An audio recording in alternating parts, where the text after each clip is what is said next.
Kristen. I'm the makeup lead here at Knott's Berry Farm, our Halloween haunt. This is our 40th season. We started in 1973, so 2012 brings us 40 seasons of new material and exciting scares, if you will. I started here in 1991 as a character, and I moved over into makeup in 1998, so I've been doing makeup for 15 years now. I became lead, I think it was 2007, 2008, and have basically, everything has changed so much in the past 40 seasons. Started out just doing a little bit of makeup and mostly masks, and eventually started getting into prosthetics. During my time here, we've integrated our prosthetic and our 2D makeup departments. Originally, we used to have a crew that would straight up do prosthetics, and then we would have folks that would do 2D makeup and build-ups with latex. Over the years, we've integrated both of those teams, so now every single person that's here at the farm does a little bit of both, so they can really build their repertoire of faces and have a lot of variation in characters. We do 1,000 monsters here at Knott's Berry Farm for our haunt. Of those 1,000 monsters, we have about 260 in makeup. Out of that, we have about 90 that are in prosthetics, so we have multiple characters with similar looks for each area. So our street zones are different from each other, so when you go through there, you're having an experience in that zone. You go to another area or one of the mazes, you're getting a different experience in each place. Everybody clocks in at 4 o'clock. They have 15-minute prep time, so they can get everything set up for all their makeups during the day. At 4:15, we start making faces.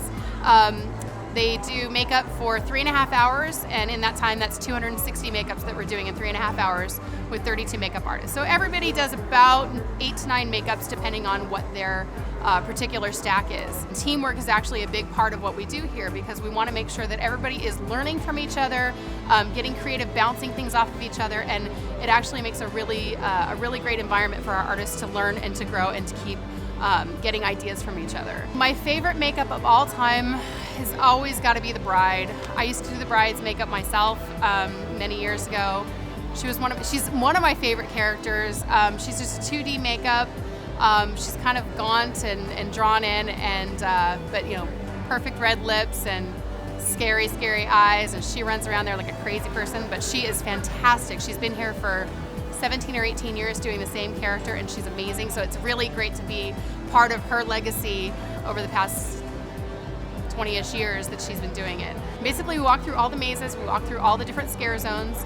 We check to see how their faces are looking in the lighting that's actually out there, because they do change things from time to time on us, from day 1 to day 30. There are things that need to be changed in the park for safety reasons and that sort of thing. So basically, we're just making sure that everybody's okay. I do touch-ups on the spot. We also have a touch-up area back here, so if anybody's makeup comes off there, they come right back here, we take care of them, glue them back on, touch up any smears or anything that happens, because they are running around like crazy people, and their faces take a beating. I've worked in multiple medias, obviously on film and when you're doing camera work, it's a lot, it's always hurry up and wait, make sure you're prepared ahead of time. People are very detailed, you want to make sure everything is set, but here, talk about time. We are under very strict time constraints. Half an hour to do a prosthetic, 15 minutes for a 2D makeup. Making sure that everything has cohesion and continuity on film. Yeah, you definitely have to take care of that. But here, it's making sure that it's going to work in front of a live audience every single night. That tight turnaround and the duration of your makeup is really what the challenge is here. I think this is probably harder doing this in the trenches guerrilla makeup any day, but I love it. This is Nikki Gannon. She is one of our makeup artists here. She helps run the foam for all of our parks nationwide for Cedar Fair. So not only is she doing our stuff, but she's doing everybody else's stuff as well. They start in February.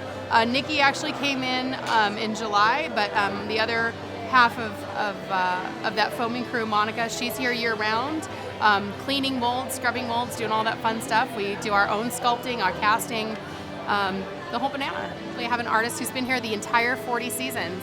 This is her 40th season, she's been doing makeup for the majority of that time.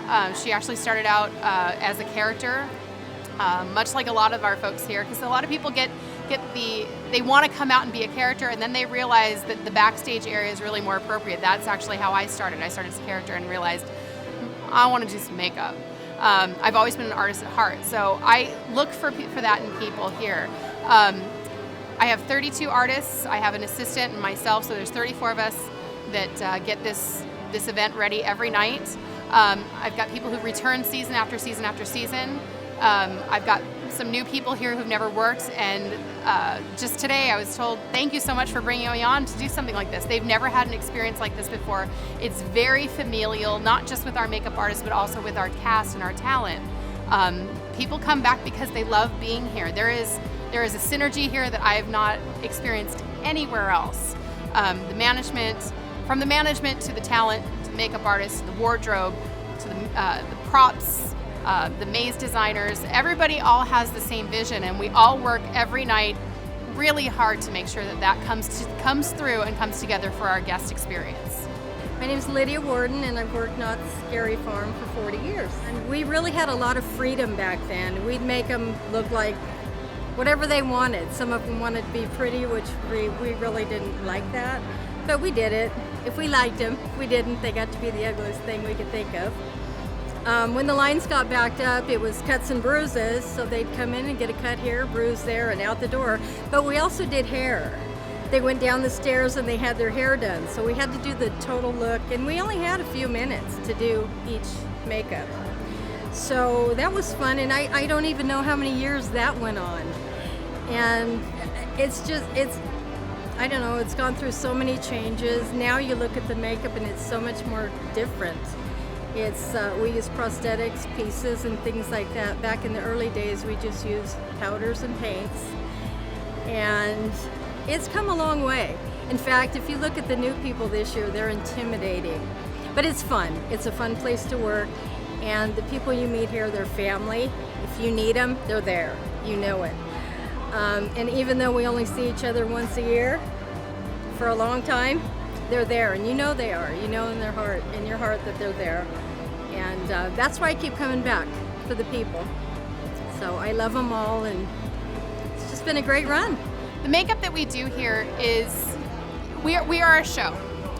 And with the show, there's obviously vision that we need to accomplish every night. But the good part about our show is that even though our show is scripted, we have room to ad-lib. So I hire on people who are not just people who can read a makeup chart and say, okay, I'm going to do exactly what you asked me to do. I hire people who are artists. I want to see what you can do. I want to see your creativity. So I'm going to give them parameters to work within, and then I want them to push those parameters as far as they can while still making sure that the looks are appropriate for our show. We want to make sure that every guest from day 1 to day 30 is going to have a great experience. My artists come in every night armed with an arsenal of makeup, but their most important tool is their creativity. I encourage my artists to learn things from each other, to go out and learn things in different areas of artistry, not just makeup, to bring that in so that they can actually take that, apply it to these pieces, and make them real art that people are able to experience out on the street.